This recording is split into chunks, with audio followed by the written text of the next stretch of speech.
Dun. Ito sa sunod. Ini sa sunod.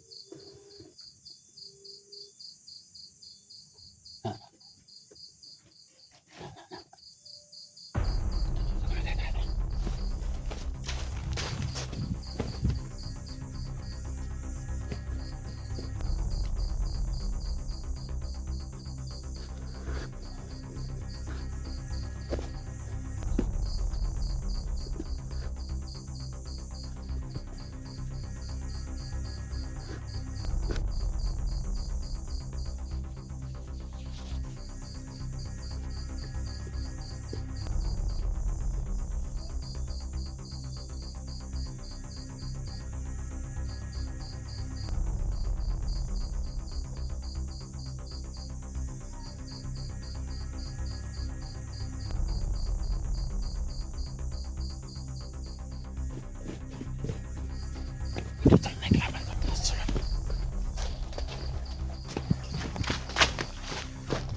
Mga tol, malayo kami sa bahay ko. Mga tol, kasi rinig ko namin sa loob na pinuntahan ko yung bahay ko.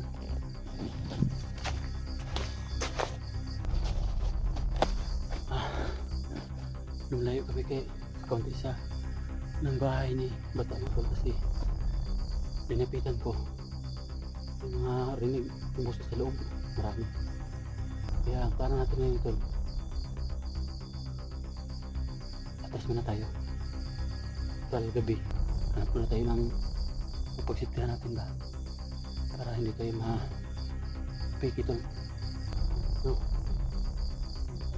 balikan natin akong mag-abot na tas mga ubang mga MSG. Maabot sila si Eric, sila si Badan, si Sinji. Saka mga tol, pagkapapunta na sila dito. So ito mga tol, pagkapapunta na yung kasama namin sa MSD mga tol. So nandito na kami sa bahay ni Bata mga tol. Sana mga tol, kita kami dito, sana sila dito kami maghihintay. Sana namin mga tol, kasi linapitan ko yung bahay, may mga tao sa loob, marami, nag-usap. Tapos atras muna tayo, tapos total nandito na tayo, antayin natin yung mga kampi natin na tulad dito. Sabay tayong lulusob dyan sa bahay kasi napakaraming tao sa loob, hindi natin makakaya. Pero at least tol, naklaro na po natin yung mga tao talaga sa bahay ni Bata na mga nagbantay. Sana lang mga tol.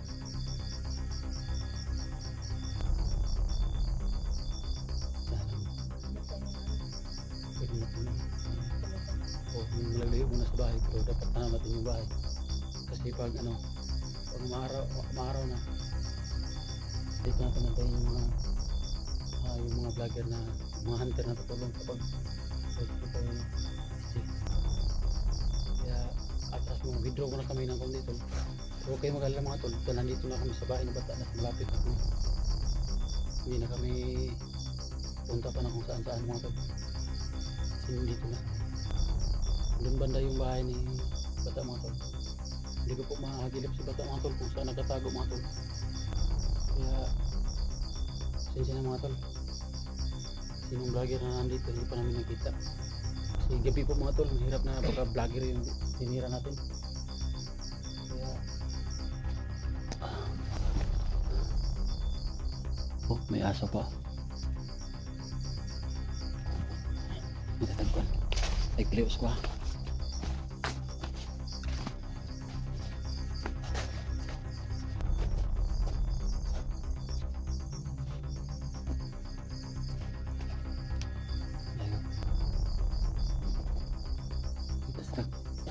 Lugar na sila.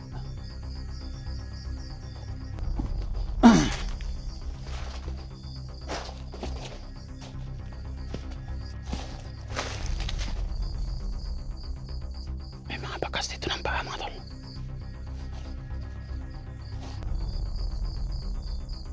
Tol. Laban.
Suka na betul loh.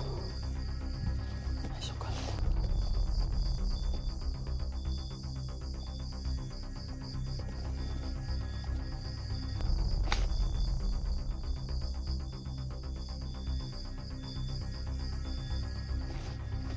Tulay tahu tuh, masuk pustol. Dito.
dito mga tol kasi kinaklaro lang po namin kung may mga tao ba sa loob. So positive mga tol, may mga tao sa loob. Kaya mahirap na pagkababandido yan.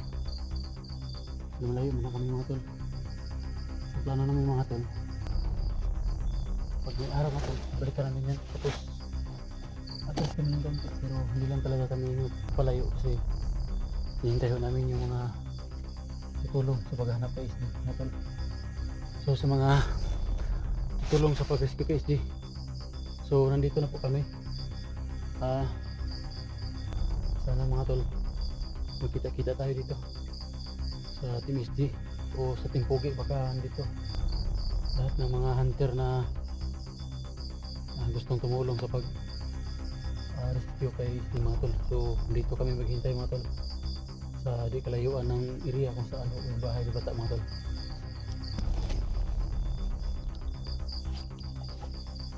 Tara, hindi tagukan. Oh, pastor ba? Tara, dali.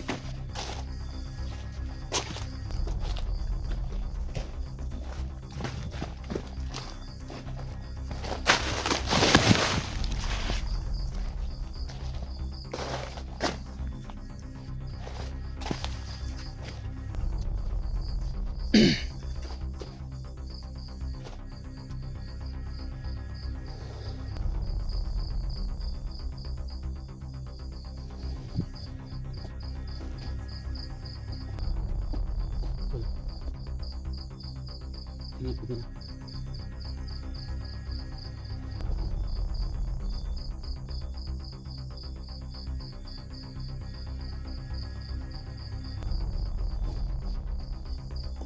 Ito kayo ng konti. Balik tayo ng konti.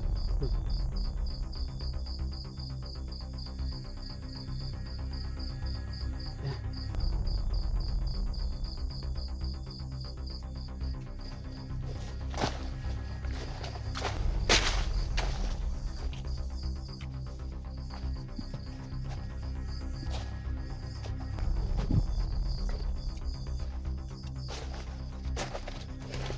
So, nalayo kami sa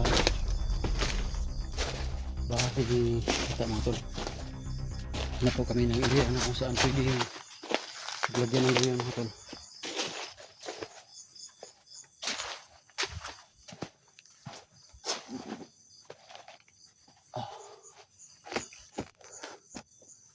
Sinsya na talaga mga tol. Matras kami muna kasi naniniguro tayo mga tol, hindi natin alam kung ilan ang tao sa loob. Kaya saan lang mga tol, saan lang hindi tayo magambala ng mga hindi pa tayo makita dito. Malayo na to, pero andun pa rin banda yung bahay tol. Bata, kung may marinig tayo na mga vlogger o hunter na paparating, mahirap pa sa gabi mga tol. Mahirap gumalaw sa gabi mga tol kasi may mga tao maligid sa bahay ni Bata mga tol. Baka hunter din yun ba, matira natin. Hindi tayo lumusog na gabi pa. Hindi tayo makita. Araw na to yung Kapalipasan pa rin yung gabi ngayon. Pag baka bukas o araw. Kaya hindi tayo pwede lumusog ng gabi kasi hindi natin makikita yung mga aliporis niya, mga bandido. makikita natin ang problema tol kasi hunter po na nagsuri-suri sa gawas. Baka naniid po, matirahan na to. Paano na to? Na patay na. Sige ka mulusog ito. Layo lang sa ito. Hindi na sa ta. Delikado kung gabi ito mo lusog. So pasensya na mga tol, inabot kami ng gabi kasi doon sa bundok naming pinanggalingan matagal kami nakalabas. May na-rescue pa nga kami na isa daw siyang bandido mga tol. Siya daw ho yung isa daw ho siya sa mga tumutulong sa mga hunter mga tol na yung may mga hunter na dinakip ba. Tapos siya daw ho yung tumutulong ba ng palihim. Kaso mga tol, Sa booking siya mga tol. Nagbugo siya ng mga kapwa niya bandido mga tol. Mabuti na lang mga tol, nakita natin at na-rescue natin mga tol. Pero sa kasamang palad mga tol, last ho, yung naka ano sa likuran, inatake kami sa likuran mga tol. Siya ho yung sumalag ng itak mga tol. So salamat kami sa kanya. Siya daw si Boy Pangag. Si Boy Pangag ko yung nagsakripisyo mga tol para sa kaligtasan natin mga tol. So isa talaga siyang bayani mga tol kasi Niligtas po yun. niligtas pong buhay namin tatlo mga tol. So kaya dito mga tol, skip muna kami sa bahay ni Bata kasi baka dito tira natin yung hindi natin kilala, baka vlogger din, baka hunter din. Kaya pasensya na mga tol. Kaya dito mga tol, medyo kalayuan na to. Shout out din sa lahat. Tayo na papahingahan ba? Magpapalipas tayo ng gabi. Shout out din sa lahat mga tol. Keep safe po kayo. Salamat sa pagsuporta niyo mga tol.